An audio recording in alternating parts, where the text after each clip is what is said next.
ટામેટાં અને લસણની આ ખૂબ જ વાયરલ થયેલી ચટણી આજે મેં તો બનાવી લીધી. તમે બનાવી કે નહીં? તો એના માટે મેં બધી જ સામગ્રી ભેગી કરી લીધી છે. ખૂબ જ ઓછી સામગ્રીમાં બની જાય છે. તો સૌથી પહેલાં મેં અહીં 3 ટામેટાં લીધા છે અને એને આપણે આ રીતે 2 ભાગમાં કટ કરી લઈશું. ત્યારબાદ મેં ઝીણી સમારેલી ડુંગળી લીધું છે, લસણ, ધાણા, લીલા મરચાં અને થોડા આપણા સૂકા મસાલા લઈશું. એક પેનમાં 1 ચમચી તેલ નાખીશું, એને ગરમ કરીશું અને એમાં ટામેટાને આપણે આ રીતે સેટ કરી દેવાના છે અને ઉપરથી લસણની 7થી 8 કળી લીધી છે મેં, એ નાખી દઈશું અને ઢાંકીને ટામેટાં એકદમ સોફ્ટ થઈ જાય અને થોડા ટામેટાં શેકાઈ જાય તેલમાં ત્યાં સુધી આપણે એને સાતળી લેવાનું છે. જુઓ, વચ્ચે વચ્ચે આ રીતે ફેરવતા જઈશું અને એને સરસ આપણે એકદમ કૂક કરવાના છે. જુઓ, મેં લગભગ 3થી 4 મિનિટ માટે ટામેટાને આ રીતે ઉલટતા પુલટતા અને ટામેટા પર સરસ બનની એકદમ સરસ એમાં માર્ક્સ આવી જાય લસણ પર ત્યાં સુધી આપણે શેકી લેવાના છે. જુઓ, ટામેટા સરસ શેકાઈ ગયા છે.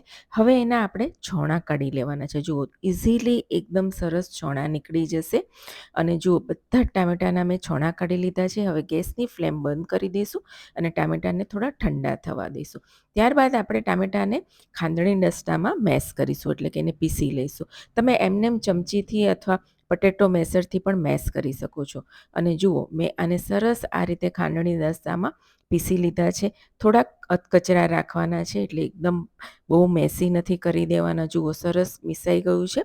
હવે એમાં આપણે સમારેલી ડુંગળી નાખીશું, થોડા લીલા મરચાં નાખીશું. મેં 1 મરચુંને ઝીણું ઝીણું સમારી લીધું છે. થોડા ધાણા નાખીશું. ત્યારબાદ એમાં અડધી નાની ચમચી લાલ મરચું નાખીશું અને સ્વાદ મુજબ મીઠું નાખીશું. અને હવે ચટણીને એકદમ સરસ ટેસ્ટી બનાવવા માટે, એકદમ ખટ્ટી બનાવવા માટે એમાં અડધા લીંબુનો રસ નાખીશું. ટામેટાની ખટાશ હોય છે, પણ સાથે લીંબુનો ખટાશ નાખશો ને તો ટેસ્ટ એકદમ સરસ આવશે. અને મિક્સ કરી લઈશું. આપણી એકદમ ચટાકેદાર અને ઝડપથી બની જતી ટામેટા લસણની ઇન્સ્ટન્ટ ચટણી બનીને રેડી થઈ ગઈ છે, જેને તમે રોટલી સાથે, રોટલા સાથે, ભાત સાથે ખાશો ને તો મજા જ પડી જશે. મેં અહીં બાજરીનો રોટલો અને ભાત લીધું છે, એની સાથે ખાવામાં ખૂબ જ મજા આવે છે. તમે પરાઠા સાથે, રોટલી સાથે, ઇવન તમે ફરસી પૂરી સાથે પણ આ ચટણી ખાશો ને તો ખૂબ જ મજા આવશે. જુઓ, એકદમ ટેસ્ટી અને ચટાકેદાર, મોઢામાં પાણી આવી જાય એવી આ ચટણી છે અને ખૂબ જ ઝડપથી પણ બની જાય છે. તમારી પાસે કશું પણ ના હોય અને ટાઈમ ના હોય ને તો ફટાફટ આ રીતે ટામેટાને શેકીને તમે આ ચટણી બનાવી શકો છો. ફ્રીજમાં 2થી 3 દિવસ સુધી સારી રહે છે. તો ચોક્કસથી આ રેસીપીને ટ્રાય કરજો. આવજો.